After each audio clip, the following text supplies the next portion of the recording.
and as an early stage entrepreneur, when you're building Let's Unbound, what are you say are the 2-3 core challenges that you face, and how are you tackling with them? So I think, yeah, there I see a lot of challenges and opportunities out there, right? So I think one of the, I won't put it as a challenge, but getting the right team in the organization and make them work together, and I think is one of the key aspect that I really focus on, right? And I think earlier in our conversation also we talk about, having the right people as a part of the team uh, becomes very important, and it frees a lot of my time as a founder so that I can focus on high impact strategic stuff out there, right? So I would say one of the key things is getting the right hiring in place, right? So that's I would say the biggest challenge, and as well as the opportunity out there I see, right? And I think the other thing in terms of which was initially challenging, I would say, I was primarily educator,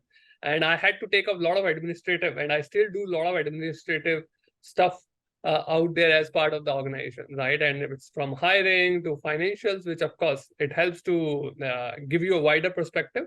Earlier, my, so to say, work was more deeper. I would, try to build expertise in one thing. Now I've got much wider, right? So that has really helped me because I see a lot of creativity happens when 2 or 3 different streams or subjects, that they kind of intersect out there. So I can pick up ideas from psychology and implement it elsewhere out there, right? So that has been, I would say, a challenge, but also it has given a lot of opportunity.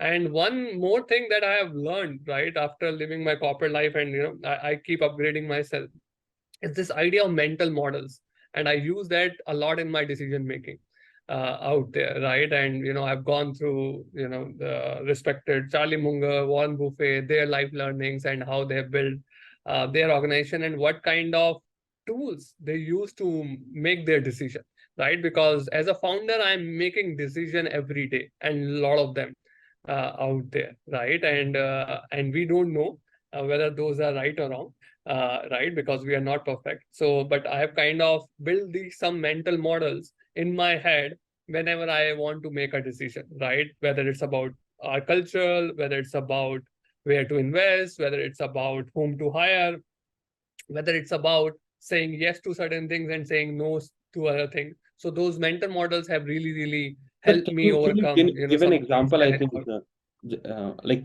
of mental model. So, If you could give an example of mental model.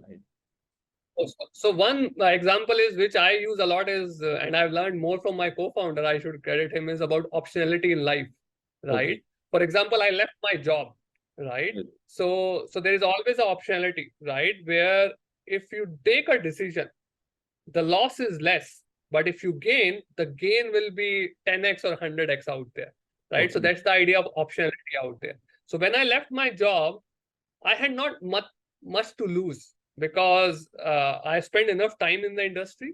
I knew even if things don't work out for a year or two, I can always go back to my regular, Right. corporate life, which I loved, right? And but would I lose, right? Probably a year of salary, right? That's, so to say, a less loss.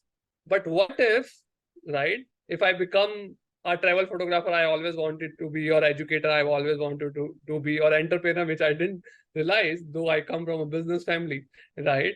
Uh, the rewards are could be 10x, 100x. I don't know how the future would be, right? Yes. So this mental model of optionality has really worked well for my, I would say, life decision. And also when we think about taking decision and Let's Unbound, right? We say, okay, do we want to invest in this idea? What's the worst? I lose up, say, a certain amount of money.